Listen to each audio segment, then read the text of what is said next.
South ఆఫ్రికాతో second వన్డేలో team India ఓటమికి గల కారణాలను విశ్లేషించిన టీమిండియా మాజీ ఆటగాళ్లు ఇర్ఫాన్ పఠాన్, కృష్ణమాచారి శ్రీకాంత్ కొన్ని ముఖ్యమైన విషయాలను తెలియజేశారు.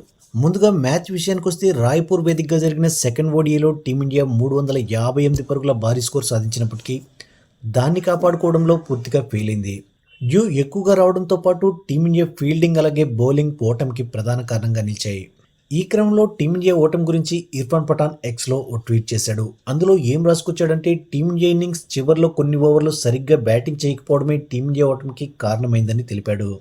ఇక కృష్ణమాచారి శ్రీకాంత్ తన యూట్యూబ్ ఛానల్లో మాట్లాడుతూ, కొందరు టీమిండియా మరో 20 నుంచి 30 పరుగులు అదనంగా చేస్తుంటే ఈ మ్యాచ్ను ఈజీగా గెలిచేదని కామెంట్ చేస్తున్నారు. కానీ నాకు తెలిసి ఇది బుర్ర తక్కువ ఆలోచన. ఎందుకంటే టీమిండియా మరో 20 పరుగులు చేయాల్సిందనడమే దురాశ అవుతుంది. ఆల్రెడీ 358 పరుగులు చేసింది. ఇక అంతకు మించి ఏం కావాలి? ఇంకా 20 పరుగులు చేయాల్సిందనంటే అప్పుడు 500 పరుగులు చేసినా కూడా సరిపోవు. ఇక్కడ నిజమేంటంటే భారత ఆటగాళ్లు అద్భుతంగా బ్యాటింగ్ చేశారు. కేఎల్ రాహుల్ చివర్లో అద్భుతంగా ఆడి విలువైన పరుగులు అందించాడు. అయితే జడేజా కూడా కాస్త వేగంగా ఆడుంటే మరో 10 పరుగులు యాడ్ అయ్యేవి. అయినా కానీ ఇక్కడ టీమిండియా చేసింది చాలా పెద్ద స్కోర్. దాన్ని కాపాడుకోలేకపోతే ఎలా? నిజానికి మంచు టీమిండియా అవకాశాలను దెబ్బతీసిందనడంలో ఎలాంటి సందేహం లేదు. కానీ అదనంగా 10 పరుగులు చేస్తే బాగుండేది. రవీంద్ర జడేజా, వాషింగ్టన్ సుందర్ బాగా ఆడితే గెలిచేదనుకోవడం పొరపాటు. రోహిత్ జైస్వాల్ త్వరగా అవుట్ అయినప్పటికీ భారత్ భారీ స్కోర్ చేయగలిగింది. కానీ ఇక్కడ ప్రధాన సమస్య టీమిండియా బౌలింగ్లోనే ఉంది.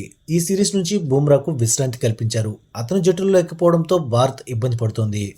ప్రసిద్ధ్ కృష్ణ, హర్షిత్ రాణా కొన్నిసార్లు బౌలింగ్ బాగా చేస్తున్నా నిలకడగా రాణించలేకపోతున్నారు. కానీ హర్షదీప్ సింగ్ మాత్రం ఈరోజు అద్భుతంగా బౌలింగ్ చేశాడు. కాబట్టి టీమిండియా ఓటమికి ప్రధాన కారణం భారత బౌలింగ్, అందులో ఎలాంటి సందేహం లేదు.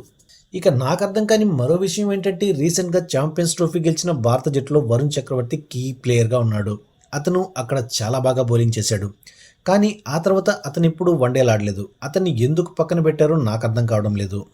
అతన్ని తుది జట్టులో ఆడించాలి. ఛాంపియన్స్ ట్రోఫీలో టీమిండియాకు అతనే మ్యాచ్ విన్నర్. కాబట్టి న్యూజిలాండ్తో వన్డే సిరీస్కైనా అతన్ని తీసుకుంటారని ఆశిస్తున్నానంటూ శ్రీకాంత్ చెప్పుకొచ్చాడు.